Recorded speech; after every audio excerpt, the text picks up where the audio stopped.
ಮೊದಲನೇದಾಗಿ ನೋಡೋದಾದರೆ ನೀವಾಗ ಏನು ನೋಡ್ತಾ ಇದ್ದೀರಾ, ಅನ್ಲಿಮಿಟೆಡ್ ರಿಜೆಕ್ಷನ್ ಅಂತಲೇ ಹೇಳ್ಬೋದು. ಮುಂಚೆ ನಾವು 2-3 ರಿಜೆಕ್ಷನ್ ಅಷ್ಟೇ ಮಾಡಬೇಕಾಗಿತ್ತು. ಬಟ್ ಇನ್ಮೇಲೆ ಆ ರೀತಿ ಇಲ್ಲ, ಅನ್ಲಿಮಿಟೆಡ್ ರಿಜೆಕ್ಷನ್ ಮಾಡ್ಬೋದು. ನಾವು ಎಷ್ಟು ಬೇಕಾದರೂ ರಿಜೆಕ್ಷನ್ ಮಾಡ್ಬೋದು.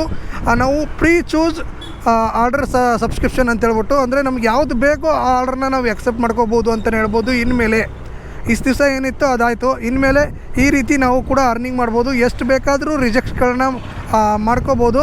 ನೀವು ಇಲ್ಲಿ ನೋಡ್ತಾ ಇದ್ದೀರಾ, ಏನಪ್ಪ ಅಂದರೆ 1 ಕಿಲೋಮೀಟ್ರಿಗೂ ಕೂಡ ಅರ್ನಿಂಗ್ನ ಕೊಡ್ತಾರೆ 30 ರುಪೀಸ್. ಓಕೆ, ಬೇಸ್ ಪೇ ಬಂದ್ಬಿಟ್ಟು 1 ಕಿಲೋಮೀಟ್ರಿಗಿನ ಟಿಲ್ 1 ಕಿಲೋಮೀಟ್ರ್ವರೆಗೂ ನಮಗೆ 30 ರುಪೀಸ್ ಬರುತ್ತೆ. 7 AM ಟು 7 PM ವರೆಗೂ, 7 PM ಇಂದ ರಾತ್ರಿ 3 ಗಂಟೆವರೆಗೂ ನಮಗೆ 35 ರುಪೀಸ್ ಬರುತ್ತೆ. ಓಕೆ, 5 ರೂಪಾಯಿ ಜಾಸ್ತಿ ಬರುತ್ತೆ ಅಲ್ಲಿ. ಅದೇ ರೀತಿ ಸರ್ಚ್ ಕೂಡ ಇದೆ. ಆರ್ಡ್ರಸ್ ನಾವೇನಾದ್ರು 30 ಆರ್ಡ್ರನ್ನ ಕಂಪ್ಲೀಟ್ ಮಾಡಿದ್ವಿ ಅಂದ್ಕೊಳ್ಳಿ, ನಮಗೆ ಪ್ರತಿ ಆರ್ಡ್ರಿಗೆ 10 ರೂಪಾಯಿ ಸರ್ಚ್ ಸಿಗುತ್ತೆ.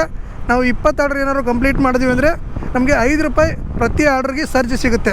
ಅದೇ ರೀತಿ ಡ್ರಾಪ್ ಡಿಸ್ಟೆನ್ಸ್ ಬಂದ್ಬಿಟ್ಟು 9 ರುಪೀಸ್ ಪರ್ ಕಿಲೋಮೀಟರ್ ಇದೆ. ಓಕೆ, 1 ಕಿಲೋಮೀಟ್ರಿಗಿಂತ ಏನಾದ್ರು ನಾವು ಜಾಸ್ತಿ ಹೋದ್ವಿ ಅಂದ್ಕೊಳ್ಳಿ, 9 ರೂಪಾಯಿ ಬೀಳುತ್ತೆ ನಮಗೆ 1 ಕಿಲೋಮೀಟ್ರಿಗೆ. ಆ ರೀತಿಯ ಅನ್ಲಿಮಿಟೆಡ್ ಅರ್ನಿಂಗ್ಸ್ನ ಕೊಟ್ಟಿದ್ದಾನೆ ಅಂತಲೇ ಹೇಳ್ಬೋದು. ಇಲ್ಲಿ ನೋಡ್ಬೋದು ನೀವು ಅನ್ಲಿಮಿಟೆಡ್ ರಿಜೆಕ್ಷನ್ಸ್ನ ಎಷ್ಟು ಬೇಕಾದರೂ ರಿಜೆಕ್ಟ್ ಮಾಡ್ಬೋದು. ನಮ್ಗೆ ಯಾವುದು ನಿಯರ್ ಬೈ ಲೊಕೇಶನ್ ಇರೋದು ಬೇಕಾ, ದೂರ ಇರೋದು ಬೇಕಾ, ನಮ್ಗೆ ಆ ರೂಟ್ ಬೇಕಾ, ಈ ರೂಟ್ ಬೇಕಾ, ಯಾವ ರೂಟ್ ಬೇಕೋ ಅದನ್ನ ನಾವು ಎಕ್ಸೆಪ್ಟ್ನ ಮಾಡ್ಕೋಬೋದು. ಅದ್ರ ಜೊತೆಗೆ ಲೊಕೇಶನ್ ಹೇಳ್ತಾ ಇದ್ದೀರಾ, ಇಲ್ಲ ಜೋನ್ ಹೇಳ್ತಾ ಇರ್ತೀರಾ, ಇದರಲ್ಲಿ ಯಾವುದೇ ರೀತಿ ಜೋನ್ ಇಲ್ಲ ಅಂತಲೇ ಹೇಳ್ಬೋದು. ಸ್ಯಾಡೋಫ್ಯಾಕ್ಸಲ್ಲಿ ಯಾವುದೇ ರೀತಿ ಜೋನ್ ಇಲ್ಲ.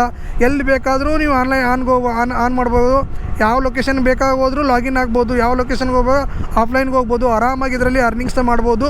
ಅದ್ರ ಜೊತೆಗೆ ಏನಪ್ಪ ಅಂದರೆ ಇಷ್ಟು ದಿವಸ ಅಂತ ಇದ್ರಿ, ಏನಪ್ಪ ಅಂದರೆ ಲಾಂಗ್ ಪಿಕಪ್ ಕೊಡ್ತಾರೆ. ಪಿಕಪ್ ಲೊಕೇಶನ್ 4 ಕಿಲೋಮೀಟ್ರ್ ಇರುತ್ತೆ, 5 ಕಿಲೋಮೀಟ್ರ್ ಇರುತ್ತೆ ಅಂತ ಹೇಳ್ಬಿಟ್ಟು ಹೇಳ್ತಾಯಿದ್ರಿ. ಬಟ್ ಇನ್ಮೇಲೆ ಆ ರೀತಿ ಯಾವುದೂ ಇರಲ್ಲ.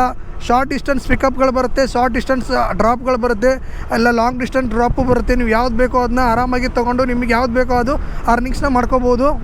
ನಾನಿವಾಗ ಒಂದು ಐಡಿಯಾ ಮಾಡಿ ಹೇಳ್ತೀನಿ ನೋಡಿ. ಈಗ ಏನಪ್ಪ ಅಂದರೆ ಮುಂಚೆ ನಮ್ಮದು ಒಂದು ಆರ್ಡ್ರಿಗೆ ಎಷ್ಟು ತೊಗೋತಾ ಇರ್ತೀವಿ, ಇವಾಗ ಇನ್ಮೇಲೆ ಎಷ್ಟು ತೊಗೋತೀವಿ ಅಂತ ಹೇಳ್ತೀನಿ.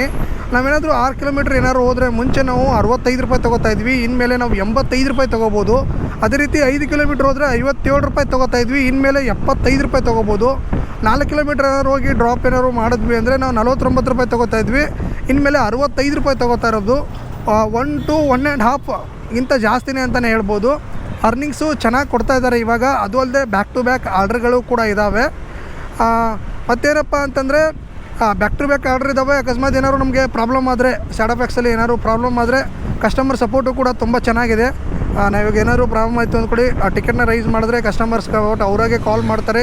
ಈಸಿಯಾಗಿ ಎಷ್ಟು ಬೇಗ ಆಗುತ್ತೋ ಅಷ್ಟು ಬೇಗ ರಿಸಾಲ್ವ್ ಮಾಡ್ತಾರೆ ಅಂತಲೇ ಹೇಳ್ಬೋದು.